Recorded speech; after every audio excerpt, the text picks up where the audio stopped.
This is Billy Taylor, and we've got all kinds of good things coming up to you. We're broadcasting live on the satellite and bringing you the very best in jazz coming from Chicago, live, the 1980 festival, the second Chicago festival. Sitting across the table from me is one of my all-time favorite musicians. We call him Little Jazz, but he is big jazz to everybody who has ever tried to play any of the things that he has started. Dizzy Gillespie came along behind him, and a lot of us listened to Rockin' Chair and a lot of other things that he made and tried to figure, what is he doing? Because he was really very special. He was a monster in the jazz, in the jam sessions, but we'll talk about that in a minute.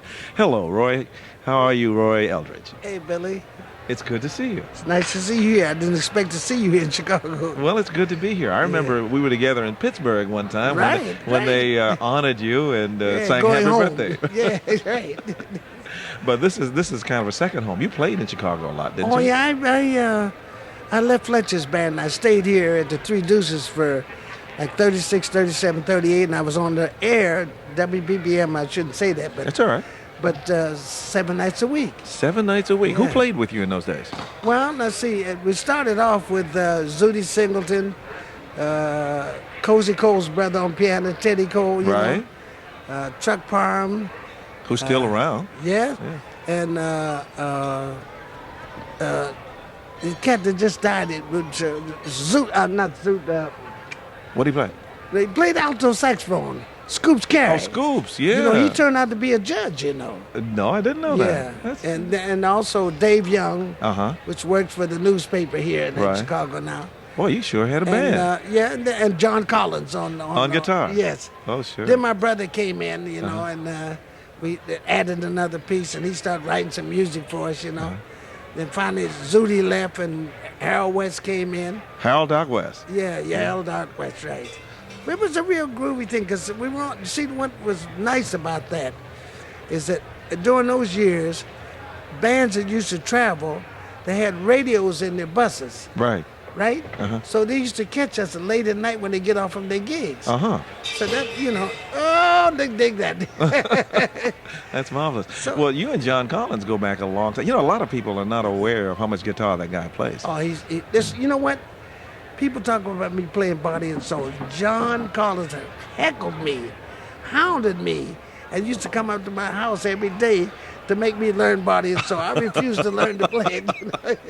That's cool. Actually, he learned me that too. Really. Oh, that's great. Yeah. Well, you know, I was just thinking about some of the things that you did. I remember some of the sessions that you guys did have. Did you have many sessions in the club where you were working, the Three Deuces, when you were here? What were the sessions that's like? That's what I'm trying to tell you. Yeah.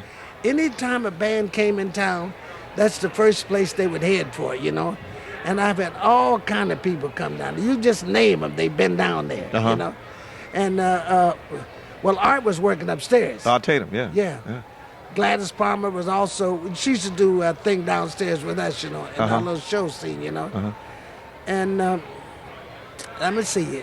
Did you ever get to play with Art? I mean, did you play together much? I was brought up with Art. By the way, let me tell you something. You're a piano player, right? Right. We used to, this is going back to 1933. It was Clyde Hart. Was Clyde here then? Yeah, we were together with McKinney's Cotton Pickers. Oh, wow. Yeah, okay.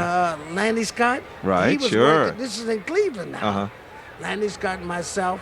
We used to go to a place called Val's in the Alley, you know? Right. And so piano players would always hear about Art, and they'd come in to strike on him, you know? They would always start off with me. Now, you don't believe that. As a piano player? Yes. All right. I was good in E-flat, baby. I could wear a lot of cats out in E-flat, like that speed, there goes the speed again. Right, sure. Striding. Take me out of that key, and I was dead. I would take it, then Clyde would pick it up for me. Then Lanny would pick it up for him. Then Art would pick it up and wipe the whole Everybody scene out. out. Then You mentioned Lanny Scott. Many people don't know who Lanny Scott was. He was a marvelous pianist who played very much like Art. Yes. But tell me a little more about him. I'll tell you, let me explain something about Lanny. See, there used to be a place called, in Cleveland called, I think it was like the Cotton Club or something like that. And Art had a room called the Blue Room. Right. Where he played by himself. Well, Lanny played with the band in the regular room, the Cotton Club. Now, as long as as Lanny was around Art, he played so great, it was pitiful. Yeah. But when he left him, it's something left with it, you know what I mean? You understand what I mean? It's He lost like his inspiration. No, it's not the inspiration. You know, when you hear somebody, Yeah. you have something to go by. Right. And, you know, when you're going by something like that, you really can't get to it like he's getting to it because that's his thing, right? That's right, yeah. And he never tried to get his thing going himself, but he was a hell of a piano player, you know that. Yeah, he was that. Yeah. He really was, yeah. I heard him late in his life, and Yeah, you when I was heard him with Jonas Jones or right, Metro right. Bowl. Yeah, that's right. Yeah. But he was still playing. He was Yeah, still but you playing. see, the didn't thing he? I'm trying to tell you, see, now, me, I heard Art the first in 1927. Really? Yeah. Yeah. And he was playing like he was in 1947, 57. Then. I said yeah. it was impossible then, it still was impossible, you know? That's for sure. But, Well, there goes one mic. is that mic gone? No, he was going to pick it up. Well, anyhow, what I was trying to say is this, that, see, Lanny never tried to get away from What Art did. Art did. See, Right. it's just like, well, see, Dizzy used to play like me, I know. but he got away from me. Of course. Sure. You know? Yeah. The only thing I didn't get away from, I'm still trying to play like Coleman Hawkins or Benny Oh, Carter. yeah. Listen. Well, listen. When the first time I heard you were sounding like a super Louis Armstrong. I mean, if you can imagine No. that. I mean, because would you believe this? No. Would you believe this? You know, what year did you come to New York? In 1944. 90 what? 44. Oh, well, wait a minute. That was way later. Yeah, way late. Then 1931 or 2 Yeah. is the first time I heard Louis. Really? Yeah. And I went to the Lafayette Theater, Uh huh. and like being a young kid, I was like these young kids are now. They all got a lot of speed. Right. Yeah. Lot of speed. Everybody is Fast. Yeah. And this is where I was. Uh-huh. Because I spent 8 and 9 hours a day getting myself together with this speed to come to New York. Right. By the way, let me tell you, there was a story about in New York. When you come to New York, don't go and jam because you might see a cat sitting in the corner. You've heard that story, right? With overall jumpers on, and he wake up and pick his horn up out of a brown paper bag and start on low G. This is going back to the 20s, right? Sure. Wait now, make a long story short, I went to hear Louis Armstrong, and I heard the first show, and it's just like, now I know now. Now, the trumpets is a funny scene, man. You just can't put it up to your mouth and blow, man, especially if you've been playing, you Right, know. yeah. You got to get them chops together. And this first show, and I said, oh, man, they were raving about this cat. And in New York, at that time, they were burning candles underneath Louis Armstrong. No, really. I mean, this cat was like please, but he was like a legend. That ain't even the word for And he it. was a young man then. Yes. Yeah, right. This was in 1931. Right. Yeah. So, I started to leave. Then I thought about it. I said, well, wait a minute, maybe this cat hung out last night and his chops ain't straight. Let me catch another show. Because there must be something about him. Everybody's talking about him so much, Right. See, the thing was, what was happening with me, I was thinking in terms of like young cats do now, that he's not moving, he's not playing fast. Well, playing fast is a matter of spending time, 8, 9 hours a day like I did. Sure. But slow down. Now, you catch all these cats when they slow down, man, they still playing fast. That's right. Yeah, to be able to get into that tempo, weird. Yeah, right. Yeah. It's harder to play a ballad than it is to play Oh, a. you know it is. It's harder to play in the doom, doom, doom, doom without. You know that, Billy. Sure. Well, anyhow, so I said, I better stay for another show, Uh-huh. And I stayed for that next show. And this show, his chops was a little better, Uh-huh. And what he did was he played some different things, And like I said, wait a minute, man. Sneaking up on you. I'm going to stay for another show. And I stayed for the next show. And he had one of those kind of rhythm sections. See, this is very important, too. Have a rhythm section that can enhance what you're doing. Right. In other words, if you hire a bass player and a drummer, you want them to be able to push you when you want to be pushed, right? Right. Well, he had these people like Tubby, I can't think of his last name. He's from Chicago. Uh-huh. But they was on it, baby. We're going to have to cut away in just a moment for Michael Cuscuna. And stay right there because I want to talk to you. A couple of things. I'm getting carried away. No. I want to talk to you in just a minute. But right now, we have to go to Michael Cuscuna. Okay. Yeah, hi, Billy. Thank you. You can tell him to stay right there because he won't be starting the set. I'm here with Barrett Deems. Barrett, how long has this big band been around?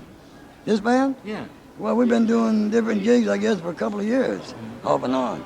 Went St. Louis, a lot of shopping centers around here last summer, and different other jobs. How did you, I understand that you, part of the thing that's so apropos about Roy being here is that you've got a lot of the Krupa book, a lot of the original arrangements. We have some of them, but the guy that wrote them up kind of messed about a half a dozen of them up. Oh, yeah. Because I was talking to Roy, and he said that some of them were the original thing. Oh, so you don't have the original arrangements, someone just transcribed them off records? They took them off the records. Oh, I see. How much of your repertoire does that consist of? I know tonight's a special night, but usually... I got about 60 charts altogether. From what sources? Well, Basie, South Nestico, some Krupa charts, Ferguson. I think I got 4 rock tunes. We never play them, though. In case some kids want to hear them. You're so often associated with Louis or with Joe Venuti. How did you get? Did you have earlier big band experience before you got with Louis and Venuti? Oh, sure. I started out with Venuti in 1936, and he had 18 pieces. Then I worked with Charlie Barnett, big band, Woody Herman. Another band I worked with. Jimmy Dorsey, Tommy Dorsey. Way back in the 40s. Now they have your own big band. Do you empathize with what they had to go through as leaders? Yeah. Leaders were always griping and screaming and griping on one-nighters. But when they come get paid, they never said a word. Did you, have you been working a lot of one-nighters with this band on the old style? A few, not too much, because I had a booker before, and the guy didn't steal any money off of me, but he went to Mexico City with about $80,000. So he didn't get any money off of me, but he sure screwed up the band. So I got a new guy now, Bob Bellows. He's trying to book me in Europe, either maybe November or after the first of the year. Okay, well, I wish you a lot of luck, and we really are looking forward to this. Are you going to start out with a few tunes before Roy gets here, huh? Yeah, we start out with, we got Lover, Let Me Off Uptown, and then on the end of the show is a 10-minute drum thing at Sing, Sing, Sing. That's the original chart. The chart on Sing, Sing is good. But the drum solo belongs to Barrett Deems. Yeah, I got that one. I started out like Gene, and then in the middle I do mine. And then on the end I go back to the pattern that Gene did with Benny. But this is a good band. For a bunch of young kids, they play great. How often do they get to play? I know the big band They don't get business- to play enough, these kids. They don't really have a place to play in. These kids should be working all the time. Because they went to school in Champaign, and they had real great studying over there. I wish I'd had that studying in school myself.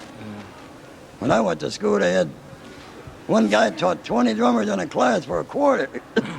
Well, this is a school for these people, I'm sure, being in your big band, and thank you for talking with Thank me. you very much for asking me. Okay, Barrett, and I think we're just about getting ready to get things going. The park seems to have filled up a great deal here, and Joe Siegel is now going out, and he'll be about to kick things off with the Barrett Deems Big Band.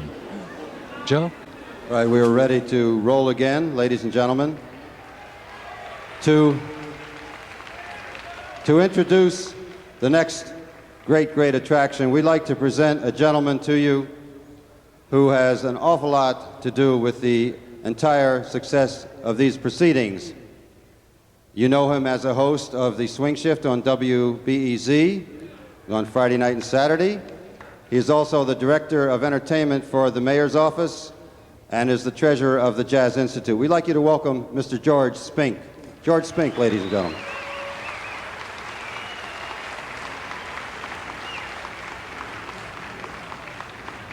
Thank you very much. Last year when Mayor Byrne was here, she asked 2 questions. First, are you having a good time?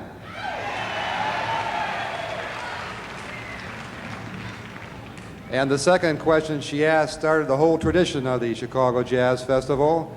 Would you like to see it happen again next year?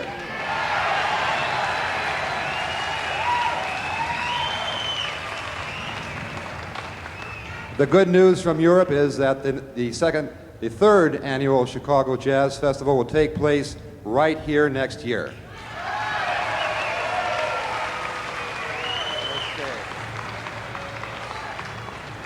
Now, let's get on with the music. It's a big pleasure for me to bring out this band. First, I want to say that you're in for a big treat because we're going to have the second of the 4 seminal jazz trumpet players with us at this festival. Last night we had Dizzy Gillespie. Of course, the 4 seminal players are Louis Armstrong, Roy Eldridge, Dizzy Gillespie, and Miles Davis. And of course, we have Little Jazz with us tonight. Chicago has played a very important part in Roy Eldridge's career. He played at the Three Deuces a lot during the 1930s, and of course, he plays in Chicago quite a bit today. Barrett Deems, of course, is familiar to many Chicagoans, the world's fastest drummer, and as many of you would agree, the world's greatest drummer.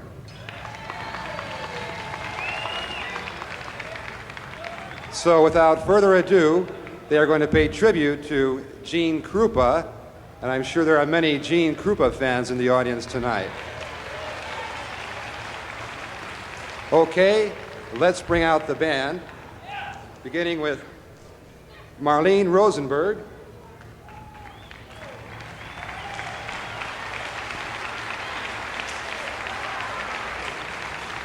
John Defoe,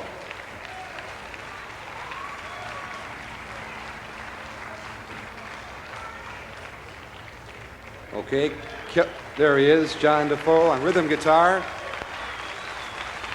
Kelly Brand, Larry Gianeski, Tom Trinka, Johnny Board, Neil Green, Brian Sanders, Edwin Williams, Jeff Lindbergh, Michael Young, Bobby Lewis,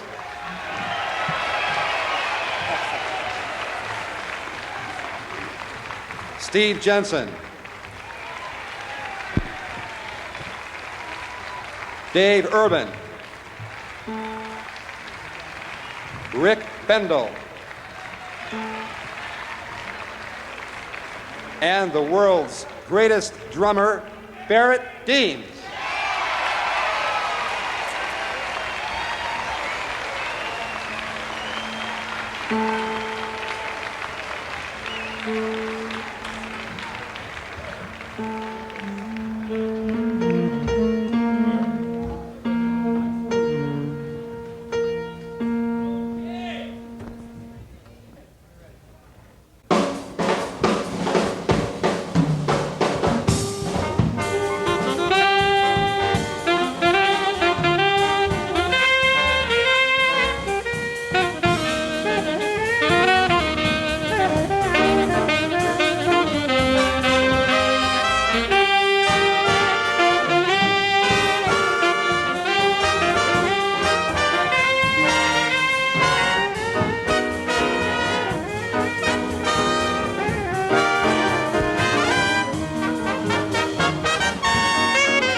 Thank you very much. As you know, this is the Barrett Deems Big Band featuring the music of Gene Krupa.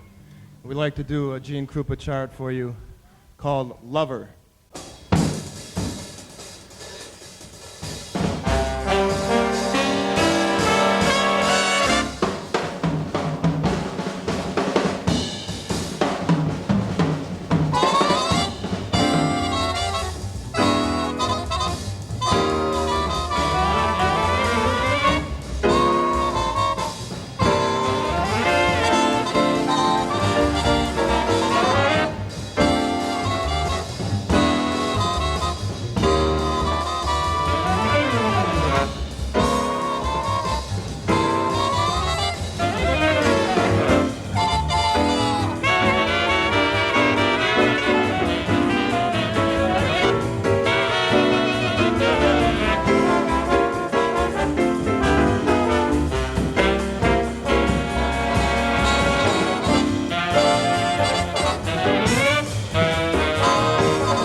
Thank you very much.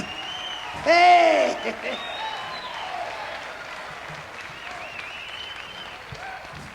I'd like to do a little tune that I had the pleasure of recording several years ago with Gene Krupa. Anita O'Day is not here, so I'm going to do her part By the way, we recorded that right here at the Merchandise March or something like that.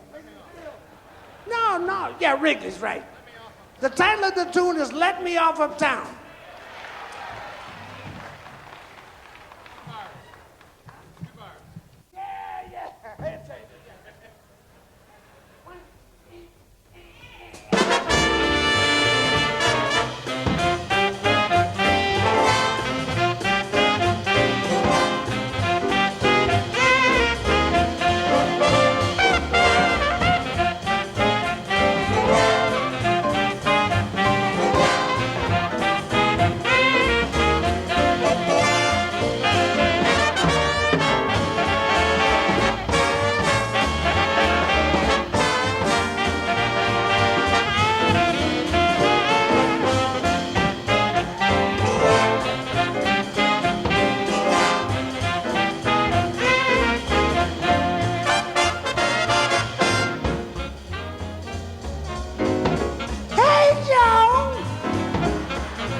What do you mean, Joe? My name ain't Joe, my name is Roy. Well, come in, Roy, let's get groovy. Have you been uptown? No, I've been to Rome, Berlin, Kowloon, Hong Kong, Bangkok. I've been to Paris, yeah, Helsinki, Copenhagen, Stockholm. I also been to Aurora, Illinois, Rockford. Well, I've been to all the birds. But Roy, I don't want to know about that. I want to know what's uptown. You do? If it's pleasure you're about, and do you like stepping out? Just shout, oh, let me off uptown. If you want to pitch a ball, and you can't afford a hall, just shout, oh, let me off uptown. With John, to John, hey John. Oh, when you're gonna go to stop it, with them that you feel, and you want to conceal, just shout, oh, let me off uptown.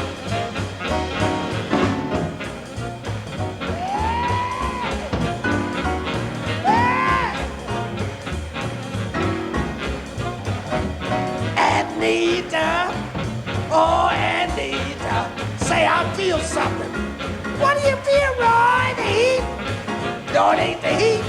It must be that uptown rhythm, cause I feel like blowing. Well, blow, Roy, blow.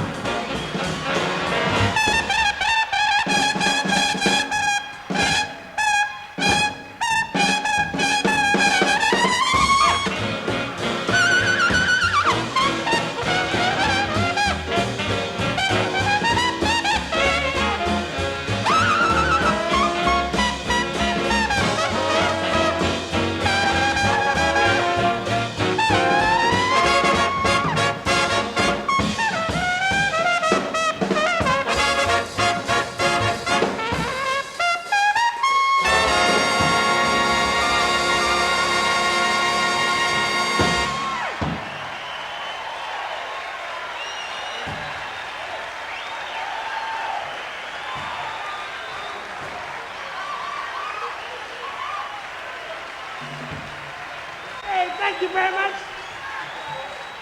Thank you. Right now, I'd like to play a little blues. No, I got a little sing. It's a little medley of blues. It starts off with Evil Man Blues. Then it goes into No Rolling Blues. Then it goes into Winola.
don't you bother with me. Yes, I'm an evil man. Oh, baby, don't you bother with me.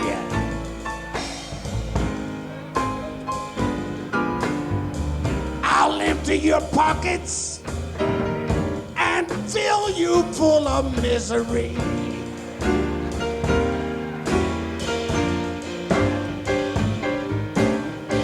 I got 900 women. Yes, I need 100 more.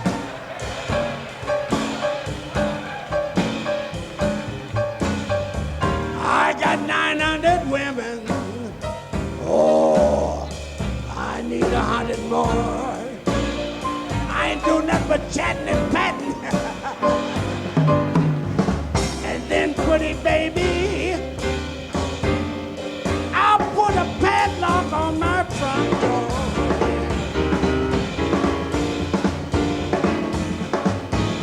Women to the left, women to the right, women all day, and women all night. I got so many women. Yes, I don't know what to do.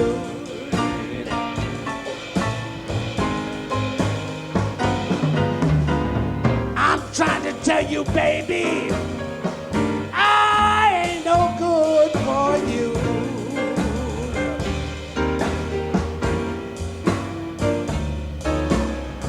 Have you ever loved a woman? Oh, did you catch her running around?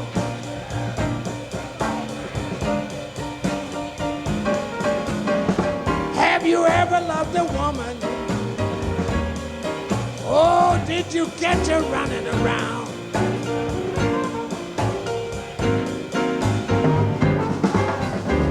There's just one thing to do, boys.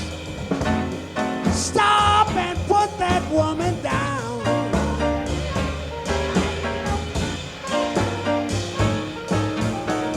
When you come home from work in the evenings, everything you do is wrong. Like Hong Kong.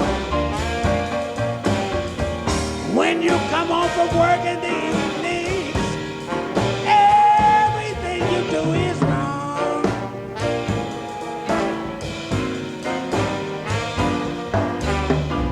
You better pack your clothes, boys, 'cause somebody else is getting you rolling on. Yes, I went to see my baby. She pulled the shades and locked the door.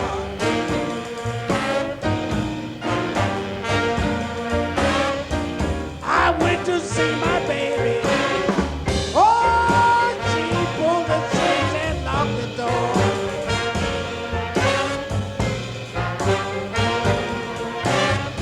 She said goodbye to jazz. I don't need your rolling anymore.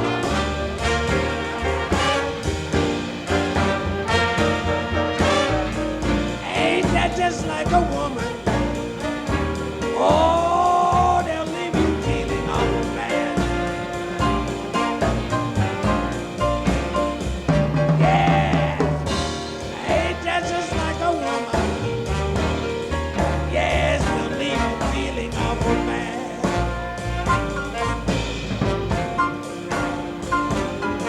When all the time they know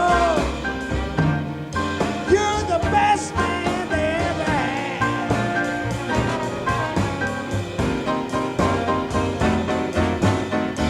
When I first met you, baby, ooh, we got along very fine,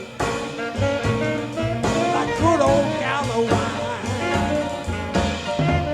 When I first met you, baby, yes, we got along very fine.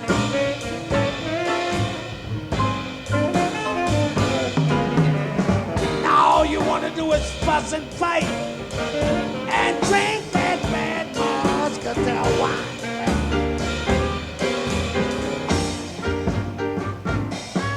You lay in bed all day with that long raggedy gown. You drinking that muscatel and you're always ready to drown. Winola, Winola. Oh, baby, you got to go.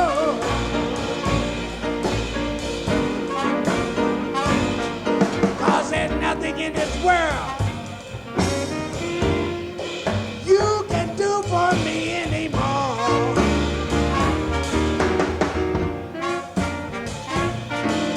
You wake up in the morning with wine all on your breath. I took a look at you and you scared me half to death. Winola, Winola. Oh, baby, you got to go.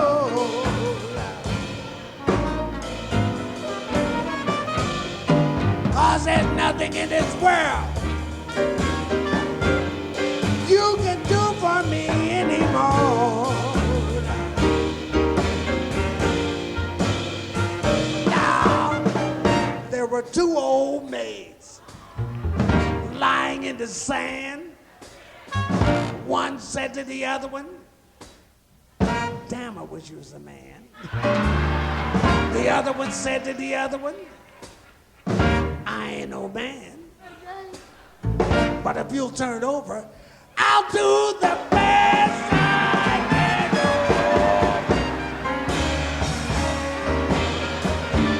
Baby, you got to go.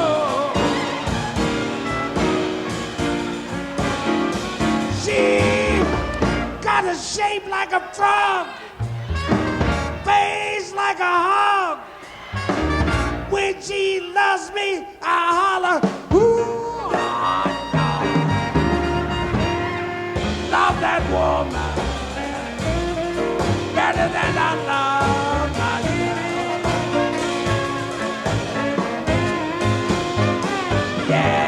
Yes, I'm so happy standing up here on the shelf. Oh, the shelf. Oh, thank you very much. That's why I know.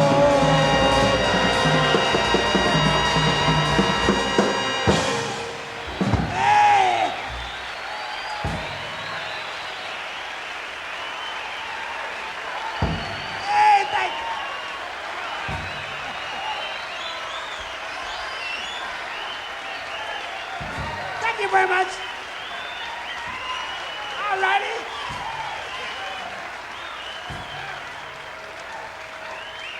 Hey, we'd like to do one of my tunes that features Barrett Deems and his big. How about a nice hand for Barrett Deems?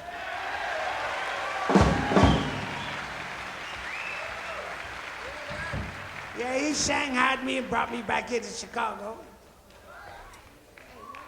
Oh, I wrote a tune back in 1940 when they had this strike with BMI and ASCAP. The title of the tune at that time was, well, Won't You Sit and Rear Back? But then we changed the title and got some lyrics and we named it Drum Boogie. Here's Barrett Deems with his version of Drum Boogie.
like to do another thing that I did back in 900 years ago with Artie Shaw's band, Little Jazz.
Thank you. Here's Barrett Deems and one of his biggies. Sing, sing, sing.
That was Roy Eldridge and Barrett Deems Big Band, a group of very young Chicagoans. I'm Billy Taylor, and this is Jazz Alive's exclusive broadcast of the 1980 Chicago Jazz Festival, coming to you live by satellite from the Windy City. Tonight we're celebrating Chicago jazz heritage, and coming up next is a longtime Chicago favorite, singer Lorez Alexandria. And after Lorez, we'll swing out with Earl Father Hines and his Grand Terrace Orchestra. So stay tuned.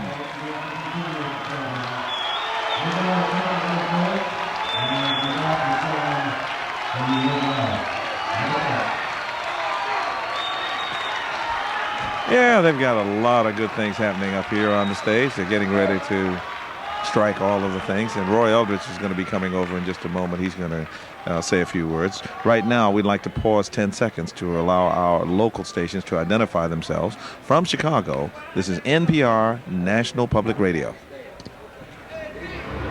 You're hearing live stereo coverage of the Chicago Jazz Festival on WBEZ Chicago. This is Billy Taylor, and this is Jazz Alive. We're coming to you live by satellite from the second annual Chicago Jazz Festival in Chicago's Grant Park. Later tonight, we'll hear Earl Father Hines and his Grand Terrace Orchestra with Bud Johnson. And coming up next is singer Lorez Alexandria and her trio. They're celebrating Chicago jazz heritage with some of the many talented performers who have made Chicago's living jazz history. And we're sitting across the table from one of them right now. Roy, you really turned them on that time with the blues and everything else. Well, you got to take care of business. I got my bread. Do that. I just want to make sure I earn my bread. Got your bread in front, so you want to make sure you're... Then I'll work from there. Right. See, if I guess I don't make it, then... That's terrific. Listen, just before you went on, you mentioned in passing how you heard Louis Armstrong the first time. When did you hear Dizzy Gillespie the first time? Whoa. Well, so let me tell you something about the Dizzy, Bobby, the cat that got wasted, and Charlie Shavers, Bama. Right. The cat used to be Carl married. Warwick, yeah. Huh? Carl Warwick, Bama, Carl Warwick. Not too much Carl Warwick, but there was another cat that was halfway married to Billie Holiday. Joe Guy? Joe Guy. Right. All of those cats used to play less like me, you know? I know. And I lost $10 because Dizzy made a record with Lionel Hampton, Hot Mallets, that I swore that was at me. I knew it was You know, me. that was you playing. Who was it? It was Dizzy. It was Dizzy playing. Yeah. So, I mean, like, you know, and I've talked to him about what I was doing, really, you know. And he just went off and got his own thing going, and that's where he's at now. He sure did. But you have kept up to a great extent. I was thinking, as you were playing, how back in the Newport days, you recorded with Charlie Mingus and with Eric Dolphy. Oh, yeah, and, yeah. I mean, so, you know, you not only play play... with all of them, man. That's I right. even played with that other cat, I mean, that... you know, Ornette? Yeah, I played Ornette Coleman? Yeah, Right, listen, I play music just like you do, right? Sure. Yeah. So, Two kinds of music, good and bad. Yeah, I mean, if they're going to go that direction, I can go that direction too. Good. So, but you indicated in your blues line how many countries have you been? Are you doing a lot of traveling these days? no, I finally give it up, you know. Yeah. Yeah, I did. Billy, I've been traveling for 53 years. 53 years. Yeah. 53. That's a long time. My next thing coming up, I'll be 70. 70. And I just don't feel like and I you're should. still hitting those high Fs and everything. Well, I can hit higher than that. I can hit higher as I read. My teeth is getting a little strange now. I didn't notice anything on the stage. Well, no, I got myself together. Uh-huh. I told you before I didn't know how it was going to turn out, but you have to protect yourself. So I play for the people, Right. and I had to play some things that I figure I might relate to them. Sure. And that's what Well, you I always do that. I know when you play on the Jazzmobile in New York, we usually put you in Times Square because that's where we can get the broadest audience possible, Right, yeah. and you stop that traffic every time you play. Well, you got to do this, man. Yeah. I mean, if you've been out here long enough. And he's playing so mysterious, nobody knows what's happening. That's right. You know, in one of the legendary things that used to happen in the days you were talking about with the Three Deuces, but you and Coleman Hawkins used to go around and do a lot of playing in sessions yourself. Could you talk about that a little bit? No, What Coleman happened? never did it. He never did it. Me and Chu Berry used to Chu do it. Berry. Okay, I Yeah. stand corrected. I'm sorry. Okay. Yeah, Yeah, right. Because Coleman, very seldom, when he first came back from Europe, Uh-huh. that's where me and him got tight because he dug me from over Europe. He's heard my records. Right. And he liked the way I played, and me and him got real tight. That's how we got tight. Uh-huh. But he never was too much for jamming. Uh-huh. Me and Chu used to make it from that Savoy, or when we was working with Small's Paradise with Charlie Johnson, Uh-huh. till 2 and 3 o'clock in the afternoon. Really? Because it was like, Yeah. There was a lot of places to go out and play in New York then, you know? These were after-hour places. Yeah. Were there any kinds of places like that in Chicago? Yeah. Yeah, I used to leave the Three Deuces at 4 o'clock or 5 o'clock, and I'd start upstate. That was on the 222 North State. Right. State, Yeah, 222. and State Lake, right, and go up to, and I'd go to, I'd stop there was one on 22nd, a little off 22nd. I'll get back there, but then you go up a little farther, there's a Cabin Inn, Uh-huh. and you go up to 47th Street, there was at the joint So there. you'd be working your way south. Yeah, well, you work your way south, and there's all in between this little joints, you know. Right. And on 35th and Calumet was where all the juice harp players used Right. to play, and the piano players that played in nothing but F sharp. So if you want to get something going for you, you stop by there and play with them, you know. That's beautiful. Well, Roy, I really have appreciated you coming by and stopping our mics, because one of the things that tonight is about is Chicago living legend and the heritage that has made the Chicago music what it is. And you played a great part in that, and I wanted the audience, this is on the satellite, and so I wanted the audience just to hear your voice as well as your marvelous talent on the trumpet. Oh, well, thank you. Thank Well, I you. want to thank you. Thank you very much, and I look forward to hearing you again real soon. Thank you, Billy. Right now, we'd like to talk about what's going on here in the city of Chicago. This particular event is being sponsored by the city of Chicago, and it's being offered to the citizens of Chicago free of charge. They've really taken advantage of it. We had 50,000 people out here for last night's Charlie Parker tribute, and it looks like we're going to have an even bigger crowd tonight. Karen Connor is the director of the Mayor's Office of Special Events, and she oversees everything that happens at the festival. Tim Owen spoke with her earlier this week and asked her about Mayor Burns' commitment to jazz. It's pretty strong, as long as I'm around, and the mayor, of course, backs it up 100%. She feels very strongly about supporting the talents here in Chicago. She really wants to support and get behind any talent that's here and keep it here and publicize it. It seems like something that the government should be getting into. I mean, to develop the cultural arts, not only in the European classical tradition, but also in the more native forms that come out of America, such as jazz and blues. Absolutely. I feel that there's a civic responsibility in that area. We could do a lot more here in Chicago, and the mayor feels strongly about that, too. The festival is fully funded by the city? That's correct, all of it. It's a real bargain, too. I'm really glad to hear that the festival is fully funded by the city, because as someone who has been involved in cultural funding for a long time, it's nice to see this kind of commitment so that people, the tremendous amount of people that are out here tonight and have been out all week, get to hear all kinds of music. They get to hear the symphony, they get to hear chamber groups, they get to hear jazz and all kinds of ethnic groups. And of course, Chicago is famous for Polish music, for all kinds of music and cultural events from other ethnic groups. And much of that is recognized by the mayor's office. That's really a beacon that can be sort of waved at and shown for people in other places around the country. It's a very admirable thing to be happening.